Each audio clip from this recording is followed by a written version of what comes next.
It is 16 minutes past 1 on Sunrise. Miss Ali, welcome to Sunrise Radio. It's lovely to be speaking to you. Another one of the very experienced solicitors at the Sethi partnership. I think let's talk about, firstly, what your role is exactly and what you do at the Sethi partnership solicitors. Hi, Anushka. Thank you for having me on.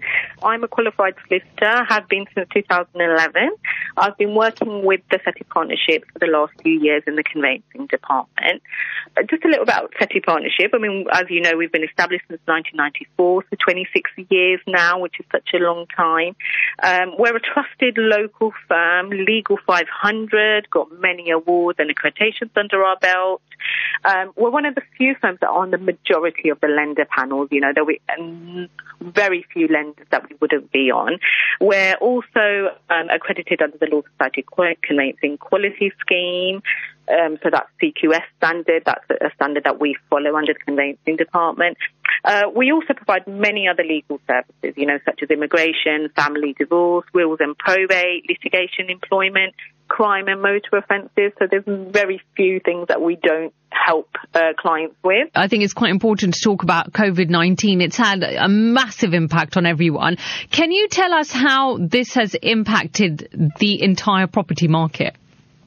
So, I think COVID's something that the whole world's going to remember forever, aren't they? But it's been such a difficult and testing time for everyone, and I won't lie, the property market was damaged. Here at Sethi, we sorted it out straight away, you know. The first thing we did was sort out social distancing and get our outdoor office up and running. Matters had initially slowed down because obviously mortgage valuations weren't happening, mortgage offers weren't being processed, clients weren't able to, sort out their removals or facilitate a move. There was that added uncertainty to the market where clients were holding off because they didn't know whether the prices were going up or down, you know. But despite all those difficulties here at the Sethi partnership, we carried on as normal. We had many purchases, sales still carry on under government guidelines.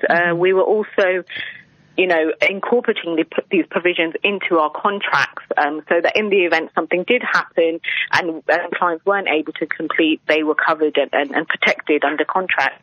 Right. But during the height of the pandemic, while sales and purchases did slow down, we were still completing so many other transactions. We were doing transfers of equities, we were doing equity releases, lease extensions, other things, and then also other areas, such as divorce and loads of other areas were still happening, and we were coming in and out of the office into our outdoor office and enjoying the lovely weather and seeing clients with how we could. And the fact that lockdown is pretty much now finished, things are opening up. What is the difference now? I mean, I know you guys were really busy during lockdown anyway. Are you even more busier now, do you feel? Yeah, so I think obviously because the estate agents were closed and a lot of that type of the mortgage lenders and things like that weren't happening, and all of a sudden it's just been a boost now. Everything's back to normal. We were always in touch with our agents and our thing to keep things going and clients, but now it's literally been a big boost of loads of work coming in that we're trying to manage and cope with now. What top tips can you give our listeners if they're looking to buy a property? So a few of the pointers that I would say is, firstly, ensure that your finances are in order. Make sure you've taken into all additional costs such as stamp duty, legal fees, disbursements, take that all into account and have a budget planned before you instruct your solicitor. The second thing is make sure you've got a good mortgage broker who gets you an offer if that's what you need. Some may not need a mortgage, but if you are needing a mortgage, make sure you get something that suits your needs and your requirements. One of the main things is make sure you've got a mortgage offer in principle before you instruct your solicitor, because it could just delay a transaction, and you don't want to be paying any abortive costs, and we don't want to waste, your legal fees. Secondly, I would say location. I know that sounds a bit cliche, but it is, you got to choose what's the right place for you. You factor in your daily needs, your requirements, local shops, train stations, schooling. Go check out the neighbourhood at different times, go in the evening for a drive, go have a look around.